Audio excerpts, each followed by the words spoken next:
दर्शन सह संवाद कार्यक्रम का दूसरा चरण है और दूसरे चरण की शुरुआत जो है बांका जिले से किया जा रहा है। मेन उद्देश्य ये है कि पार्टी के जो हमारे पंचायत लेवल के जो अध्यक्ष हैं, ब्लॉक लेवल के जो अध्यक्ष हैं, जो कार्यकर्ता हैं, जो जमीनी स्तर पे जो पार्टी का झंडा धोते हैं, जो मेहनत करते हैं, जो बूथ पे लड़ते हैं, उनसे हम लोग जो है संवाद करें। और पहली बार ऐसा कार्यक्रम हो रहा है जहां हम लोग जो है पंचायत अध्यक्षों से डायरेक्ट जो है संवाद करेंगे, उनकी बात को सुनेंगे और पार्टी का विस्तार कैसे हो, संगठन और कैसे मजबूत हो, इसको लेकर के जो है सभी लोगों से चर्चा किया जाएगा। और पूरे बिहार में हर प्रत्येक एक जिले में हम लोगों का कार्यक्रम होना है। और जिस हिसाब से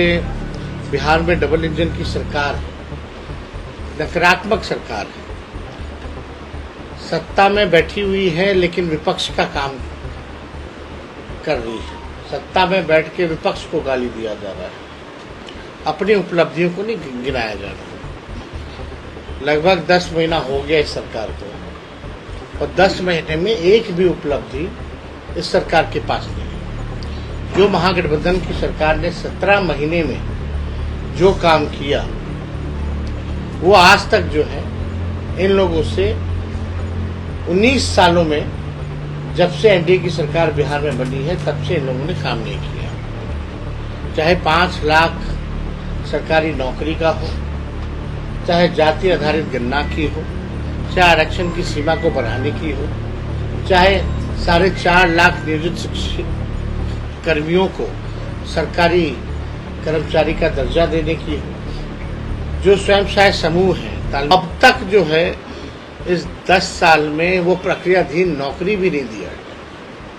तो आप सरकार की केवल मंशा जान सकते हैं, सत्ता में बस रहना है, अपना को भोग लगाना है। बिहार में महंगाई है, बेरोजगारी है, पलायन है, गरीबी है, इस पे कोई चर्चा सरकार जो है नहीं करती। क्या योजना है वो सरकार नहीं बताती। और लगातार जैसे स्मार्ट मीटर की जहां तक बात आ रही है, बिहार में सबसे महंगा बिजली जो है पूरे देश में बिहार में मिलता है। और इस महंगे बिजली को लेकर के जिस हिसाब से ये स्मार्ट मीटर नहीं, स्मार्ट चीटर मीटर हो चुका है, इससे जनता त्रस्त हो चुकी है। अब लोग जो है परेशान हैं, लेकिन सरकार जो है अड़ी हुई है। हम लोगों ने जो कहा था चुनाव से पहले वो हम लोगों ने कमिटमेंट पूरा किया और हम लोगों ने ये भी तय किया है कि भाई 200 यूनिट फ्री में बिजली हम लोग जो है देने का काम करेंगे अगर हमारी सरकार बनती है। बिहार में लॉ एंड ऑर्डर की स्थिति अगर देखा जाए, कानून व्यवस्था की अगर बात की जाए, तो प्रत्येक दिन आप देख सकते हैं, हम भी बुलेटिन जारी करते हैं, प्रेस रिलीज में देते हैं। कोई ऐसा जिला, ऐसा क्षेत्र नहीं है जहां हत्या, लूट, अपहरण, रेप जैसे संगीन मामले हो, लेकिन यहाँ कोई सुनवाई नहीं है। एफआईआर बड़ी मुश्किल से होता है। एफआईआर होता है तो इन्वेस्टिगेशन जो है जीरो है। जो पीड़ित परिवार है उसको न्याय नहीं मिल पाता, जो दोषी हैं उनको सजा नहीं दिला पाते हैं। ऐसे कई एक उदाहरण है। तो लॉ एंड ऑर्डर की जो स्थिति है बिहार में वो भयावह हो चुकी है। माननीय मुख्यमंत्री जी नीतीश कुमार जी, व्यक्तिगत तौर पे हम उनका सम्मान करते हैं, लेकिन अब उनसे बिहार चलने वाला नहीं है, थक चुके हैं। और हम लोग भी आजकल देख रहे हैं जो स्थिति उनके साथ हो रही है, क्या हालात होंगे इसकी चिंता हमको भी है। लेकिन जिस प्रकार से बिहार में अफसरशाही चरम पर है, जनप्रतिनिधियों की सुनवाई नहीं होती है लोकतंत्र में, इसीलिए भाई चुनाव होता है, जनता अपने बीच से प्रतिनिधि भेजती है ताकि उनकी बातों को रखा जाए। लेकिन पूरी तरीके से बिहार में केवल अफसरशाही है। जो भी ट्रांसफर पोस्टिंग होता है बिहार में, ट्रांसफर पोस्टिंग जो भी बिहार में होता है, कैसे होता है ये हर एक बिहार के लोग जानते हैं। इसलिए हम लोग सब लोगों को संकल्प लेना है, संगठन को मजबूत करना है, एक नया बिहार बनाना है, विकसित बिहार बनाना है, जहाँ केवल पढ़ाई, दवाई, कमाई, सच्चाई, सुनवाई और कार्रवाई की बात हो, ना कि केवल नफरत फैलाने की बात हो, ना कि समाज को एक दूसरे से लड़ाने की काम किए जाए, क्योंकि कोई उपलब्धि है नहीं।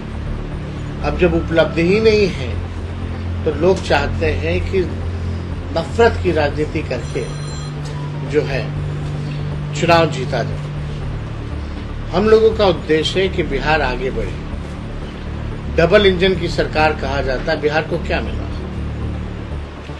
सबसे ज्यादा सांसद जो है लगातार एनडीए को 10 साल में दिया, 39 सांसद पहले और अभी लगभग 30 सांसद। 10 सालों में बिहार को क्या मिला? आज जो सरकार बनी है केंद्र में, बिहार के बलबूते बनी है, बिहार के वोटरों ने उस सरकार को मत दिया है, लेकिन बिहार को बदले में क्या मिला? केवल छलावा, केवल सौतेलापन। चुनाव से पहले बिहार को विशेष राज्य का दर्जा देंगे और चुनाव के बाद जो है ठेंगा दिखा देते, बोलते नीति आयोग ऐसा प्रावधान नहीं। कौन करेगा ये प्रावधान? हम लोगों ने जो आरक्षण की सीमा जो बढ़ाई थी, जाति आधारित गणना करा करके 65% और 10% EWS का एज इट इज हम लोगों ने रखा, यानी टोटल 75%। उस समय भी हम लोगों की मांग थी केंद्र सरकार से कि इसको शेड्यूल लाइन में डाला जाए तमिलनाडु के तर्ज पे, लेकिन तब भी जो है अभी भी कोई सुगबुगाहट नजर नहीं आता। यानी ये साफ तौर पे दिखाता है जो सरकार है आरक्षण विरोधी, जो सरकार है, हम लोगों की तो मांग थी पूरे देश में, अब जाति आधारित गणना, अब पूरे देश में मुख्यमंत्री अब को जवाब देना चाहिए। अब तो इतना पावर रखते हैं कि भाई सरकार गिरा सकते हैं, कंट्रोल में कर सकते हैं, तो अब जाति आधारित गणना की बात क्यों नहीं करते माननीय मुख्यमंत्री जी? हम ही ने प्रस्ताव दिया था बिहार विधानसभा में जब नेता विरोधी दल थे, चलिए प्रधानमंत्री जी से मिलते हैं। सब पार्टी हम लोग गए थे, मुख्यमंत्री भी गए थे, मांग किए थे। अब मेरा सवाल बनता है क्या वो मांग की तो अब जरूरत नहीं, क्योंकि you are the part of the government. अब तो आपको कराना है, निर्णय लेना है। तो अब जाति आधारित गणना में क्या निर्णय होगा माननीय मुख्यमंत्री जी का? क्या आप प्रधानमंत्री जी से बात करके इस काम को कराएंगे पूरे देश भर में कि नहीं कराएंगे? ये भी सवाल जो है उठता है। तो आज बांका हुआ है, इसी बीच जो है कल ही चुनाव की घोषणा भी कर दी गई है और एकदम आनंद फानंद में हुआ। 3 दिन बाद लगता है कि नॉमिनेशन भी शुरू हो जाएगा झारखंड में, और 2 फेजेज में है, 13 और 20 को। अब 13 वाले फेज में बिहार के उपचुनाव भी हैं 4 सीटों पर, तो उसको भी पार्टी जो है हम लोग देखेंगे। और इसको लेकर के परसों का कार्यक्रम जो हमारा ये टूर का जो कार्यक्रम जो था,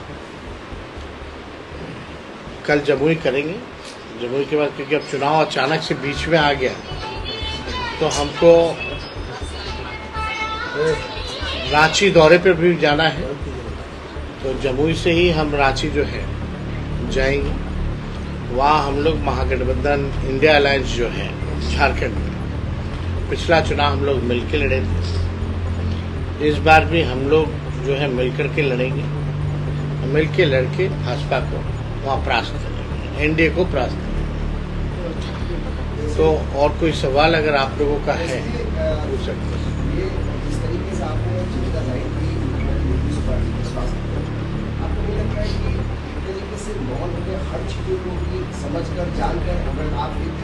आप एक चीज आपको अद्भुत नहीं लगता?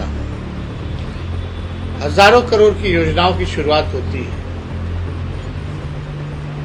एक कमरे में बंद कर दिया जाता है, 5 मिनट में सारा कार्यक्रम खत्म कर दिया जाता है, मुख्यमंत्री बिना बोले निकल जाते हैं। ये पाबंदी किसने लगाई है? मुख्यमंत्री is the leader of the state, सबसे बड़े ओहदे पे है। हजारों करोड़ की अगर कोई योजना हो रही है या कोई काम हो रहा है तो राज्य की जनता उनसे सुनना चाहती है कि क्या हो रहा है, बिना बोले निकल जा। कौन से इशू पे माननीय मुख्यमंत्री जी ने बोला, आप बता दो।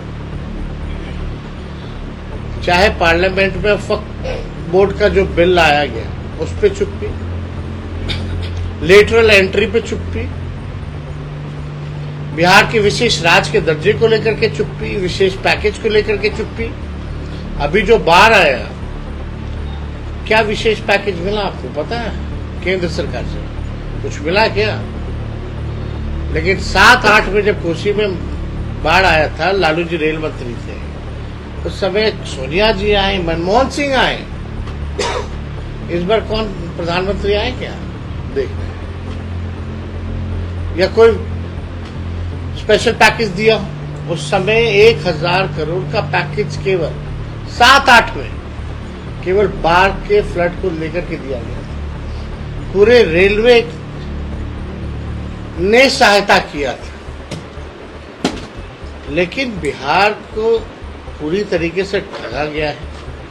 और जिस तरह से हमको लग रहा है कि जब मुख्यमंत्री जी के बातों को पूछ रहे हैं तो हम एक ही बात कह सकते हैं कि अब उनका समय जो है समाप्त हो चुका है।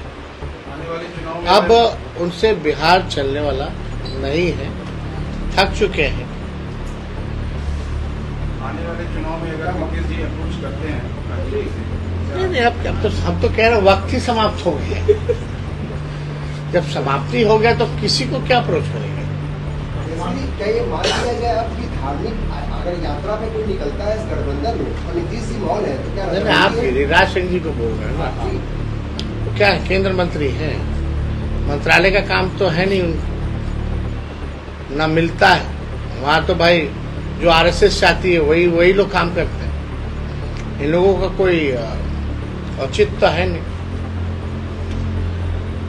और आप बताइए, कुछ उपलब्धि 10 साल से है ना मंत्री, अगर 10 साल में काम गिरिराज सिंह जी ने किया होता तो अपने काम को गिनवाने जाते ना यात्रा में कि हमने ये काम किया। अब जाकर के गिरिराज सिंह यही बोलेंगे कि देखो हमने बिहार को विशेष राज्य का दर्जा नहीं देने दिया, तुमने हमको वोट दिया और हमने तुमको ठगा। यही काम रह गया गिरिराज सिंह जी का। तो उपलब्धि तो है नहीं, तो बिना कोई उपलब्धि के बोलेंगे क्या? तो एक ही काम बचा है जो उनका बेसिक काम है, इंसान को इंसान से लड़ाना, धर्म को धर्म से लड़ाना, नफरत बोना, जहर बोना और अपना धंधा काम चलाना। ये लोग ठेकेदार हैं क्या? पूछ जी सर, आपको एक बात पूछा है, क्या वो ठेकेदार हैं कौन वो जा रहे जगाने, जनता ही उनको जगा देगी।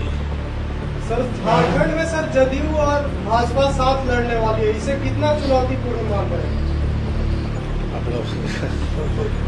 क्योंकि आप फिर बड़ा लड़ेंगे, बड़ा मुश्किल से उनको जगह मिला है। अब लड़े तो अच्छी बात है, लड़ना चाहिए। क्या है, हम लोग तो हमेशा से लड़ते हैं, हम लोग तो सरकार में। झारखंड में आप लोग रिलायंस में जा रहे हैं, कितनी सीटों पर आप लोगों का अपना होमवर्क क्या है? मेरा होमवर्क तो हमारा इंटरनल है ना। कितना कर रहा कुछ है क्या, मतलब फिगर है आप लोगों को? अरे कोई भी पार्टी चाहती ज्यादा से ज्यादा सीटों पर ले। अब हम ही लोग सब बता देंगे तो आप इन्वेस्टिगेट क्या कीजिए। आप जाएंगे तो बातचीत होगी वहाँ पे, इसीलिए जाना है, बाकी आप लोग भी थोड़ा मेहनत कीजिए।